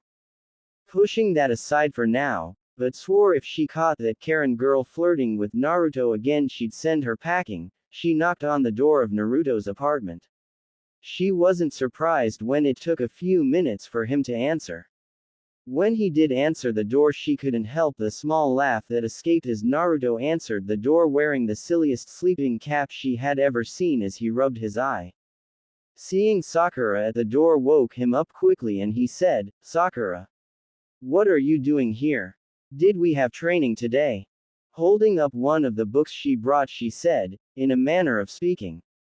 Naruto seemed confused still, so she asked, "Are you going to let me in?" Stepping aside, he said, "Yeah, sure, sorry." Entering, Sakura stopped at the door as she saw the filth Naruto lived in. Almost afraid to enter, she had a hard time keeping the revulsion from her face. She guessed she didn't succeed as Naruto asked, "What's wrong, Sakura?" Deciding honesty was the best policy, she said, "Well, honestly, this apartment is kind of filthy. Not exactly the type of place you would want to bring a girl to." But upon seeing how embarrassed Naruto now looked, said, "But it isn't anything a little elbow grease can't fix. Where are your cleaning supplies?" Naruto pointed to his sink in the kitchen and excused himself to change. He came out of his bathroom a moment later to see that Sakura had already begun getting things in order to begin cleaning. Sakura turned to look at him, noticing that Naruto's eyes were drawn to the ribbon that she was wearing in her hair. "Is that the ribbon you gave me?" Sakura said with a smile. "Yes, it is. Do you like it?" "It looks as good as I imagined it would," Naruto said, giving her a smile that made her blush. "Yeah," Sakura said, looking away. "Anyway, we should probably get started." "Sure," Naruto said, accepting a garbage bag from her. As the two worked, they often smiled at each other. At one point, Sakura was picking up an old ramen cup when the biggest cockroach she ever saw sprang out of it. Backpedaling as she dropped the cup as she slipped on a piece of trash, but luckily before she crashed to the ground, Naruto caught her. Leaning up against his chest with his arms around her, Sakura was surprised at just how right it felt to be in Naruto's arms, even if it was an accident. Turning in them, she felt an urge to kiss him but resisted it, fearing it was too forward. Taking a step back, she said, "Thanks." "No problem, Sakura," Naruto said, wishing she was still in his arms. Getting back to work, it was another several hours before both of them collapsed on the couch. Looking over the apartment, Naruto said, "Wow, I can't remember the last time it was this clean."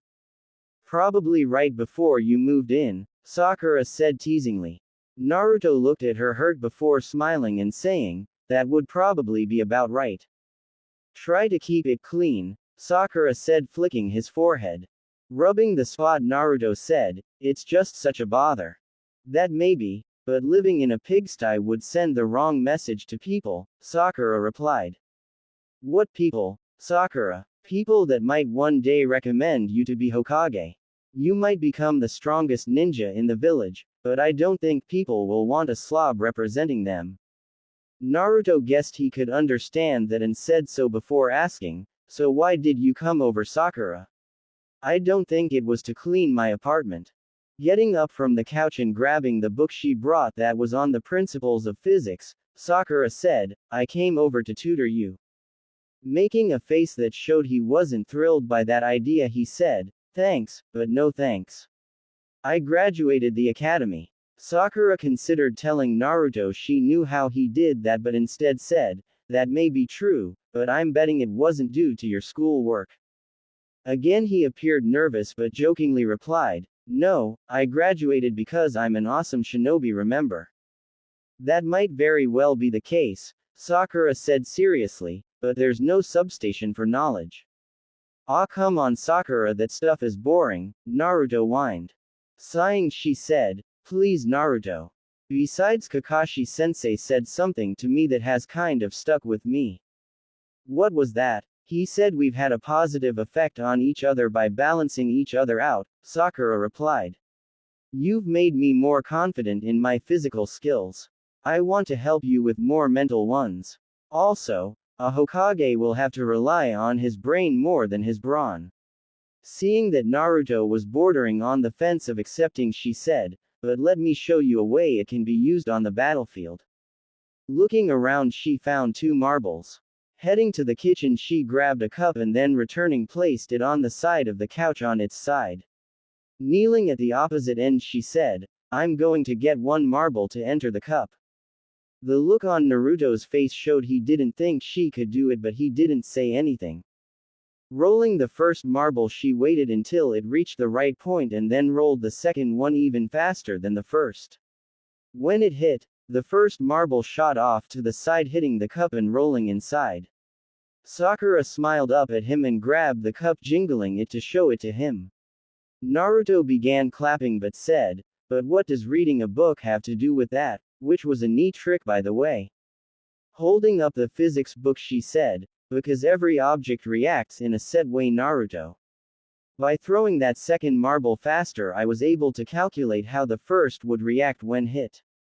Now imagine if they were kunai, you'd be able to hit a target behind an object." "Really?" Naruto said, "That would be a cool trick." "Yep. But the principles behind that trick are located inside those boring things called books," Sakura said, smiling as Naruto scooted over, making more room for her. Glad he seemed willing to try her idea, she sat down next to him, folding her legs under her, and opened the book, saying, "Lesson 1.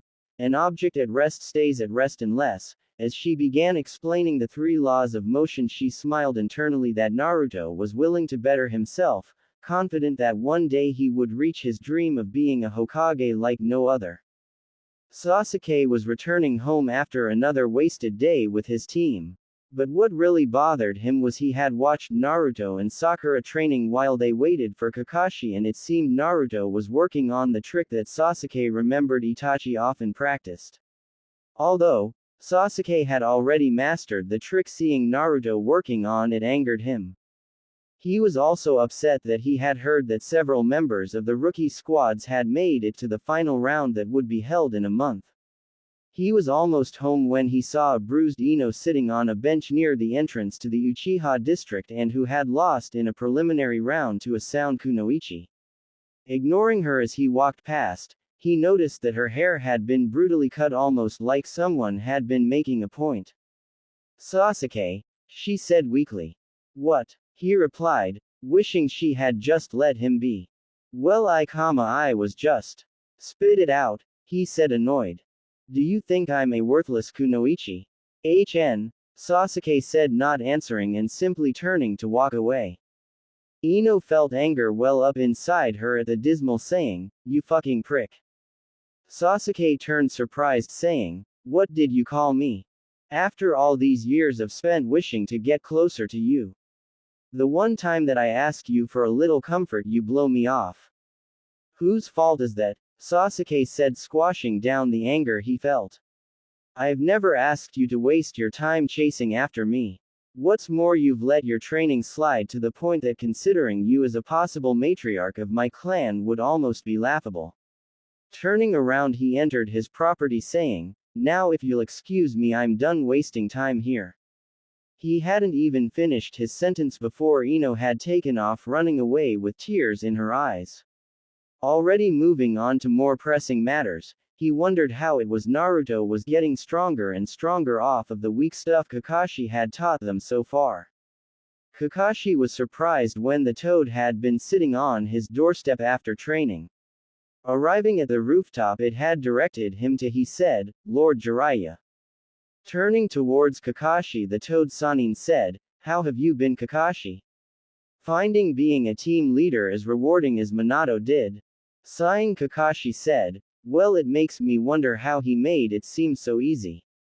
Jiraiya frowned slightly, saying, "I trust Naruto isn't the problem."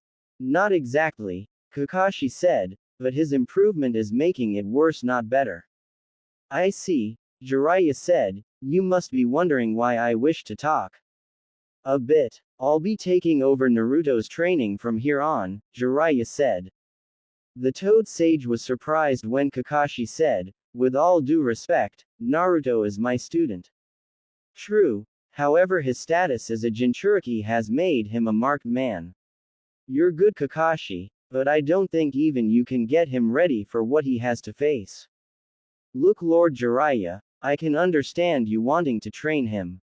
But your timing couldn't be worse. I'm already having trouble with my team.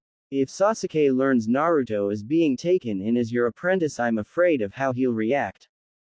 "Tough," Jiraiya said without much sympathy. "I don't have time to soothe the Uchiha's ego." There is a group called the Akatsuki that has been on the move lately acquiring objects of power. They've also been placing out feelers for the location of the Jinchuriki. What's worse is that at one time Orochimaru was a member, and any group that would accept him has to be up to no good. Now I'm not asking you to let me train Naruto.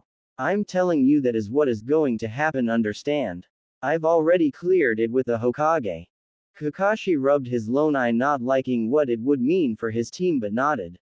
Easing up slightly, Jiraiya said, I'll do my best to keep it from the Uchiha. Why don't you offer to take him under your wing?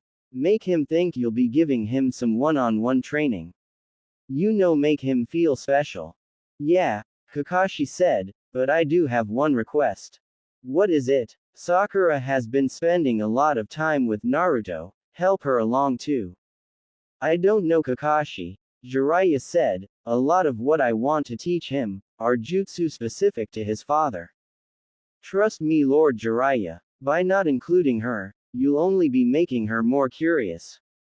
Jiraiya arched an eyebrow but nodded. Well then, tomorrow you'll be accepting a C-ranked mission to escort an author to Konoha. I'll see you at the meeting point. Sakura was in her room and sighed since Karen had made it to the final round and had asked Naruto to take her out to celebrate. Naturally, he had recommended Ichiraku, which was the only reason she probably hadn't invited herself along. Since she was sure Ayame would at least hinder the girl a little due to her protectiveness of Naruto. Hearing a pounding at the front door, she hoped it was Naruto begging for a place to hide from said girl. However, instead she was greeted by the sight of a weeping and bruised Ino. Controlling her sobs, she said, Sakura, can I come in? Of course, Ino, Sakura said, allowing the blonde into her home. Let's go up to my room. Ino nodded, following Sakura up the stairs to the Pinket's room. Having not been in it in almost 6 years, she was surprised it remained almost exactly the same as she remembered. Unlike hers, which featured new pin-up posters of movie actors or whoever the hottest guy of the time was. Sakura's was rather sparse, only featuring a mirror, dresser and a desk which was covered in books. Sakura pulled out the desk's chair for Ino sitting on the bed, asking, What's wrong? Everything, Ino said between sobs. Today was the end of the second test. Gaining a look of distaste as she thought of Karen, Sakura said, I know, but what happened? Rubbing her eyes, Ino said, after spending 5 days in a training ground called the Forest of Death, we were forced to fight some preliminary matches. I ended up fighting a sound kunoichi called Kin. Thinking of her match, Ino sobbed a little, saying, she completely decimated me. Even worse was after hitting my arms and legs with senbons, she began cutting my hair, saying how pathetic I was. Ino, I'm so sorry, Sakura said soothingly. It gets worse, Ino said. I tried to talk to Sasuke to see if he felt the same way about me as I did about him.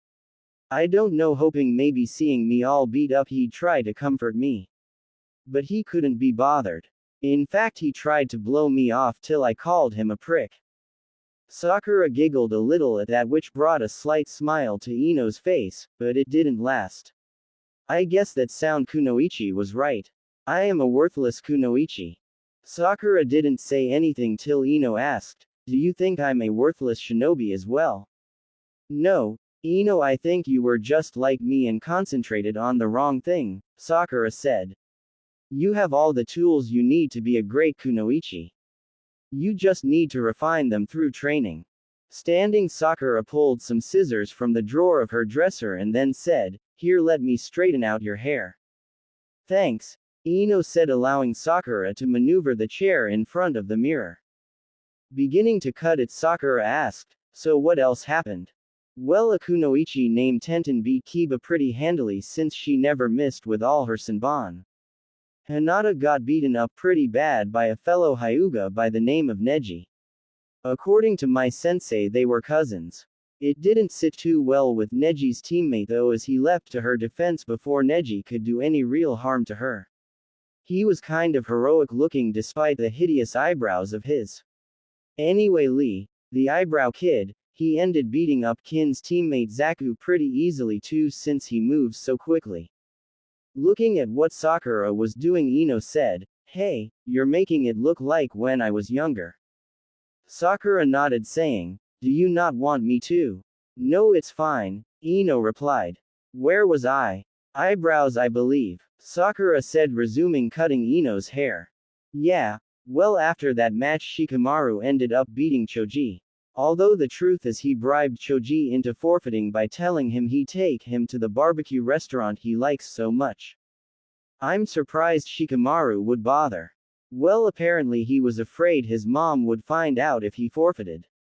Sakura nodded, so Ino continued saying, "That creepy kid Shino ended up losing to another of Kin's teammates named Dosu.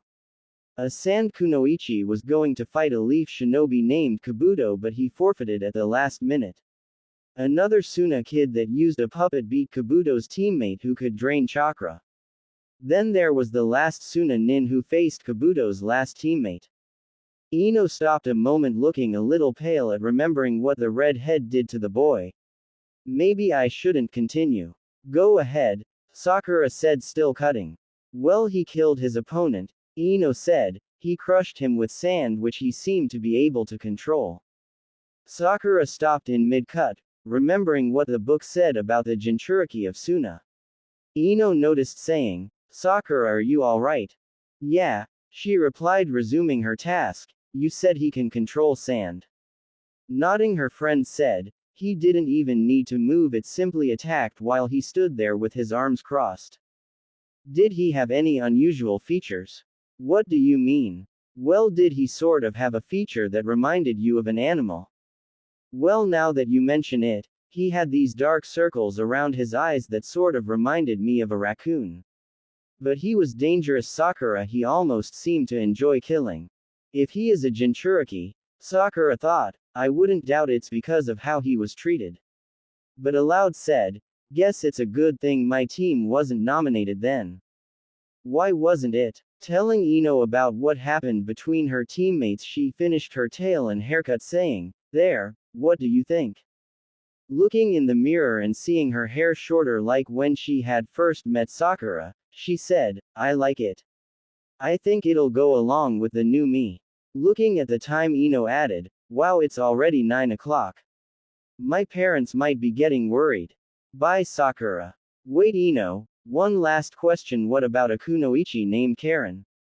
"Oh, her." Her teammates both pulled out, but she lucked out getting a bye to the third round of the exams.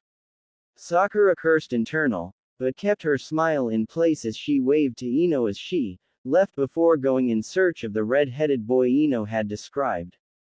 Naruto wasn't sure why the grass kunoichi kept popping up everywhere he went. But figuring it would be nice to have another friend, so didn't mind. Having taken her to Ichiraku, he was telling Ayame some of the things that Sakura had taught him. Then apparently the first great ninja war was started when a shinobi from grass succeeded in assassinating a daimyo from Suna, and because of the treaties all the other shinobi nations got pulled into their conflict. Ayame giggled saying, "My Naruto, I've never seen you so excited about history before." Well, Sakura says that a Hokage should be aware of such things so mistakes like that aren't repeated. Naruto noticed a slight frown on Karen's face, so asked, "What's the matter?" Trying to smile despite Naruto's continued talking about his teammate, she said, "Oh, I guess it's just hearing my village was what started the first Great War reminds me why I don't like it." "What do you mean?" "Well, I wish I could say things have changed there, but they really haven't," Karen said. "We do business with all sorts of dirty people." "Then you should try and become the village leader to change it," Naruto said nonchalantly while slurping down some of his broth. "I'm afraid it isn't that simple," Karen replied with a sigh. "It's one of the reasons that for a minor village we're one of the richest. Which is for the right price, we'll pretty much do anything." "Well, if you can't change it, you should leave," Naruto said, paying for him and Karen before waving goodbye to the ramen stand workers. "You make it sound so easy," Karen said, wishing she was as carefree as the blonde. Thinking of Mizuki, he replied, "Well, shinobi defect all the time, right?" If your village is as corrupt as you make it sound, why not find something on them that one of the other villages could use and trade it for a place among its forces? Hey, have you ever thought of defecting from the Leaf? Karen asked, saddling up to him as they walked, because if so, I wouldn't mind running away with you. Unaware he was being hit on, he said, nope, but I was caught up in another shinobi's defection plot, so have some idea of what is needed. Surprised, Karen asked, this shinobi, did he make it? No, Naruto said with a shake of his head, I caught him. But he wanted to leave the Leaf for money and power. You sound like you want to live up to some sort of ideal. Not really, Karen said, but there is a boy I wouldn't mind seeing every day if I did it. Really? So you've already picked out a village to move to? Naruto said. Yeah, I think I have, Karen said with an enigmatic smile.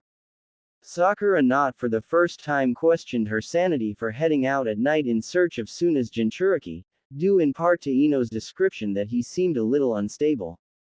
However, the temptation to talk to him openly about his status as one proved too much to ignore. After over an hour of searching, she found him sitting on top of a building listening to some wind chimes. Approaching so that he could see her coming, she wasn't surprised as he said, what do you want? Sakura was nervous, so stammered out hi, my name is. Go away, Gaara said, dismissing her presence as not a threat to his existence, or I'll kill you. There's no need for that, Sakura said, taking another step forward, which she regretted as a ribbon of sand shot out of Gaara's gourd, wrapping around her neck and lifting her in the air. As she tried to pry it off, Gaara said, we may be allies, but I won't warn you again, leave. Please, I just want to talk. I know you are a Jinchuriki. Sakura managed to get past her constricting throat. Then you should know better than to approach me, Gaara said, although he placed Sakura back on the ground and retracted his sand. Unless you are this village's weapon and wish to test your own existence against me. Sakura raised her hands and took a step back, saying, no, I'm not the Jinchuriki. Then why seek me out? Gaara asked, his emotionless face giving nothing away. Figuring the truth was the best way to go in this situation, she said, because I know who the Jinchuriki of the village is in. Who? Gaara cut in, his eyes seemingly to fill with a certain amount of bloodlust. I can't tell you, Sakura said. Gaara took a step towards her, but she stood her ground. I could hurt you until you tell me, he said without emotion. You'd have to. Sakura shot back defiantly. He doesn't know that I know, and I want to keep it that way until he tells me. I sought you out so I could talk to you. To maybe get a better understanding of him and to also be your friend. Gaara's eyes went wide for a moment, but he turned away, saying, I have no need for something as pathetic as friendship. You're lying, Sakura said. I read in a book that people consider Jinchuriki as loners. But you aren't. It's something that the rest of your village forced on you until you came to believe it yourself. Everyone wants friends, Gaara. I know that because the Jinchuriki of Konoha was alone too. But he hasn't given up trying to make them, and he has. You can too. How many assassination attempts did he have to survive before he made friends? Gaara asked, his unemotional voice making it difficult to tell if he was joking or not. However, something told Sakura jokes weren't a part of Gaara's conversational skills. None, Sakura said, at least I hope that's true. But a teacher did try to use him once as a scapegoat, and the village seems to see him as the creature he is locking away. Gaara didn't respond, so Sakura said, all right, I'll leave, but my offer still stands. Please consider it, because nobody wants to go through life alone, Gaara. Gaara watched the girl run over the rooftops, confident he could find her later if he wanted. However, whether it was to talk to her or kill her, he hadn't decided. Naruto was bored as they waited at a traveling house near the Taki border. His team had accepted another C-ranked escort mission, but so far it had yet to truly begin, as the client was so far a no-show. When is this guy going to get here, Kakashi-sensei? Naruto asked, hoping the answer was soon. I don't know, Kakashi answered, looking up from his book. He should have been here over an hour ago. Great. He must have taken lessons on punctuality from you, sensei, Sakura said, causing Naruto to chuckle. So how does it feel to be the one waiting around for a change? Naruto asked. Oh, I don't mind, Kakashi said lightly, as long as I have something to read I'm okay. A shrill scream of pervert, followed by a slap, cut into their conversation. A moment later, three women in bathing suits came storming out of the brush. Coming up behind them was an older man in red holding up a hand as he chased them, saying, "Wait, please come back. I couldn't help watching you three like that as I was captivated by your beauty. Get away from us, you old coot," one of the girls shouted, picking up her pace. Running in front of the man, Naruto shouted, "They said leave them alone. Out of the way, brat, you don't understand the ways of women, they obviously are just playing hard to get," the white-haired man said. "I understand that you're a dirty pervert, just fine," Naruto said. "A pervert?" the man replied indignantly. "The women forgotten? Why, I'll have you know I'm an author of great books. Books, which require that I regularly bathe myself in the sights of beautiful women in order to deliver only the best material to my avid readers." He punctuated his sentence by holding up one of his works. Kakashi immediately began to say, sounding creepily perverted himself, "You are the author of Makeout Paradise." Making himself sound important, the man said, "Ah, you've heard of my works." "Heard of? No. Worship them as the masterpieces they are, Lord Jiraiya," Kakashi said. "Jiraiya?" Sakura said, having recognized the name, "not the Jiraiya, one of the legendary three." "Indeed I am," Jiraiya said proudly, "and if you are here waiting for me, then you must be the shinobi I hired." "Indeed, sir," Kakashi said, playing up the star-struck angle he had set for himself, "it will be our honor to watch over you as you return to Konoha." "Good," Jiraiya said, "well, let's get going, as I would like to be at the next village by sunset, as they have mixed bathing hot springs." Taking off after the eccentric man, who was actually skipping as he sung to himself about the joys of research, Naruto had a hard time picturing him as the Jiraiya that Sakura had told him about in her tutoring session on the Second Great Shinobi War. Sakura apparently did too, as she asked, "No offense, Lord Jiraiya, but why would you require an escort?" "Well, because I'm retired," Jiraiya said, "and what's the use of having money if you're going to have to fight your own battles? By the way, you're pretty cute. What's your sign?" "Hey perv, don't talk to Sakura like that," Naruto jumped in. "Oh, is she your girlfriend, kid?" Jiraiya said, causing both young teens to blush. "Ah, young love, maybe I'll write a book which features you too." "Why would I want to be in one of your trashy novels, you pervert?" Naruto shot back. "Look here, kid," Jiraiya said, standing in front of the group, "I don't think you realize who it is you are talking to." Rolling his neck, he began hopping on one foot, saying, "I'm the sage of Mount Myoboku. Men fear men and women adore me, for I'm the wild and crazy Jiraiya." All of Team 7 looked at Jiraiya as if he was rather sad and pathetic. Even Kakashi had a hard time keeping up the act of being a star-struck fan. As Jiraiya stood there waiting for some sort of applause or something, Naruto began walking around him, telling Sakura, "I can't wait to reach Konoha so we can drop off this pervy sage." Sakura giggled as she followed him. Sasuke also walked past, letting out a HN, wondering how a fool like the one they were guarding could have amassed the reputation he had. Kakashi was last, placing a hand on the motionless Jiraiya's shoulder before following his team. A bird screeching overhead pulled him out of his momentary funk as he shouted, chasing after them, "Hey, was the hopping too much? Guys, aw, come on. Don't you know who I am?" A few hours later, the five of them arrived at the town in question. Immediately, Jiraiya began chasing after a group of women. As the older man made a fool of himself, Kakashi said, "Naruto, why don't you keep an eye on our client?" "Me? Aw, come on, Kakashi, make Sasuke do it," Naruto complained. "Well, Sasuke and Sakura are going to come with me to get a hotel room and secure it." I suppose I could send Sakura if you want. I'll do it, Naruto said, not liking the idea of Sakura being left alone with the raging pervert. Well then you better get after him, Kakashi said. Turning, Naruto saw the pervert was gone. Cursing, he handed Sakura his pack and took off into the crowd, listening for the sound of women screaming. After a 30-minute search, he found the man peeping through one of the fences for the local hot spring. There you are, Naruto said. No sooner had the words left his mouth than he found the man next to him clamping a hand over jaw. Shish, are you trying to get me caught? Naruto nodded his head, causing Jiraiya to say, I wouldn't if I were you, kid. Don't forget I'm a legendary ninja and would be able to get out of here before you.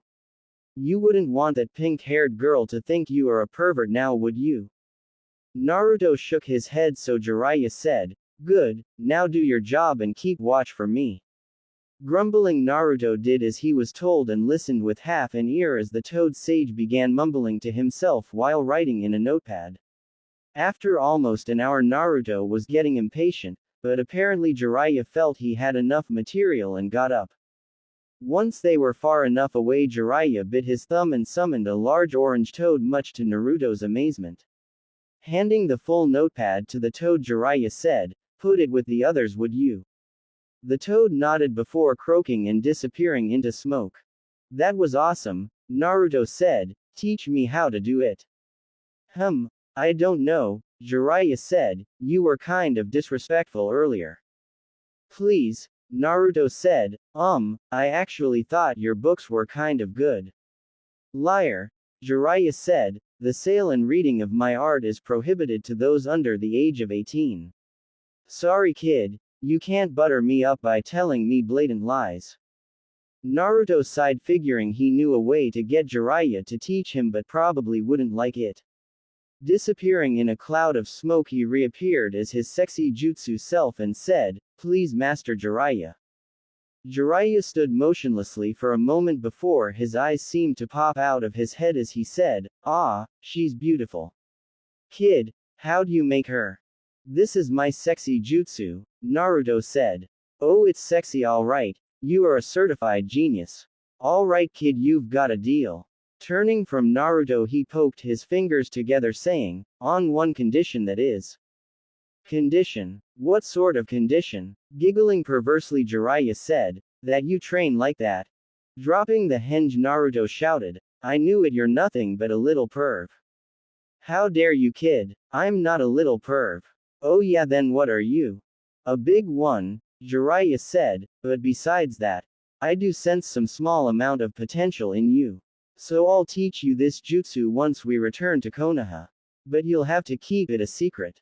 Alright. Even from Sakura? Naruto asked. For now, Jiraiya replied, not sure if he could trust the girl just yet. Naruto was conflicted by that which Jiraiya could see, so he said, My techniques are super secret and can only be shown to those I choose, so. I agree, Naruto said, not liking it. But the stronger he got, the better he would be able to protect his friends. Besides, once he mastered them, they would be his and he'd be able to show them to who he chooses one day, the first of course being Sakura. Sakura couldn't wait to get in the bath. Although they had been gone for a week, she had been nervous every time she bathed, fearing Jiraiya would spy on her. Therefore the last day on the road she hadn't been able to, since they had camped outside.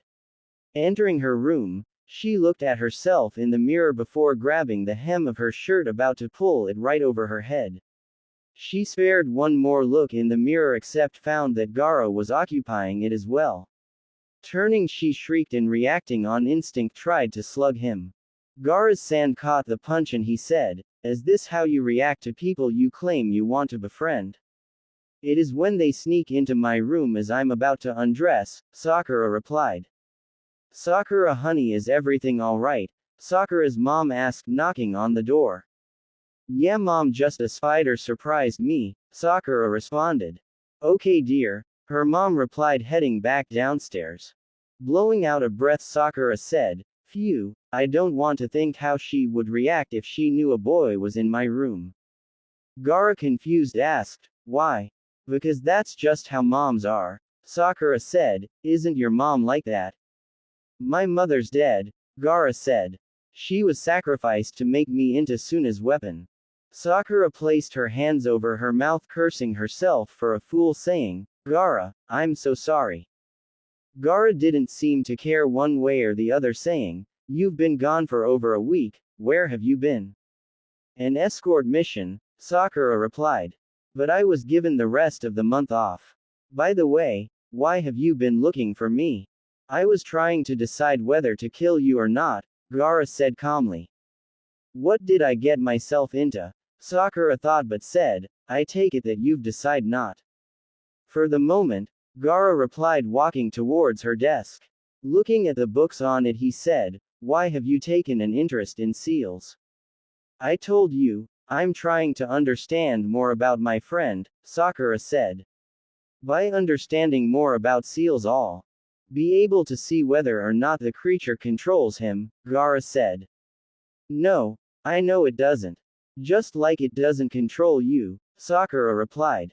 Are you sure? I can hear it, you know. Sakura's eyes widened, but she said, tell me.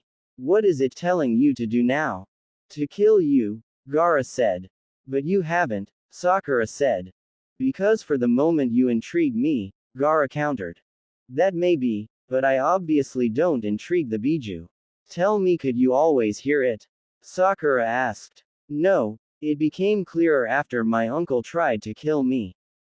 Sakura shook her head, wondering just how could Suna be so horrible to him, but it proved her point. The seal, even Gaara's, seemed to work based on the Jinchuriki's will, to keep the beast locked away. Obviously, when his uncle betrayed him, Gaara's seal weakened enough where the Biju was almost a constant whisper in the boy's ear. Well, since it appears for the moment you aren't going to kill me, Sakura said, trying to sound flippant but probably sounded nervous, how about we go out to get something to eat? Gaara studied her for a moment before nodding. So Sakura said, but first can you please leave so I can change my clothes? Gaara disappeared into sand which floated out of the window. Drawing the curtain closed, Sakura did another search around her room just to be sure and then changed. After telling her mom she would be leaving, she met Gaara outside. Figuring she'd take him to Ichiraku, she said, so I heard your entire team made it to the finals, you must be happy. Why? Gaara asked. Because, Sakura replied lamely, do you not like your teammates? Gaara simply looked at her for a while, causing her to say, should I take that as a no? They are supposedly my brother and sister, Gaara supplied, but I've never thought of them that way. Why? They lived with my father, while I was raised by my uncle. The one that tried to kill you, Sakura said, to which Gaara nodded. Still, I'm sure they care for you. They're afraid of me, Gaara said. Well, not to be mean, but Sakura said. I've only seen you twice and you've threatened to kill me both times. Gaara didn't kill her, so she guessed it was okay to continue. I know it's hard, especially since your uncle betrayed you. But if you want to become close to people, you have to let them in and not threaten to kill them. Sakura, the familiar voice of Naruto, said as they entered Ichiraku. Hey Naruto, Sakura said happily. Due to one of the reasons she planned to head to Ichiraku was so Naruto and Gaara would meet. Gaara, this is my teammate Naruto. Is this the? Sakura cut Gaara off, saying, yes, this is the boy that can eat 50 bowls of ramen. She ended her sentence with a chuckle that petered out. That wasn't, Gaara was about to say. Sakura glared at him in a way that for the first time in his life he believed his existence would end if he finished his sentence. Gaara wasn't sure why he didn't try to kill the girl as a result, but decided to keep quiet.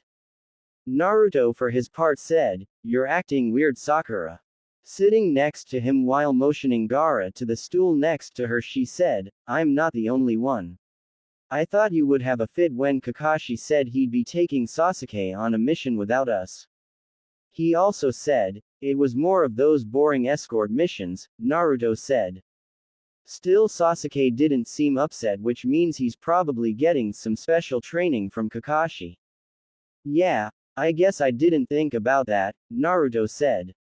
Oh well. Sakura instantly knew the blonde was up to something due to his dismissal of Sasuke getting special training. Vowing to find out what, she decided to drop it for now, saying, Naruto, Gaara's from Suna and is participating in the Chunin exams. He made it to the final round. Wow, you must be pretty strong, Naruto said. Do you want to spar sometime? Are you testing my existence? Naruto looked towards Sakura confused, so she quickly said, no Gaara.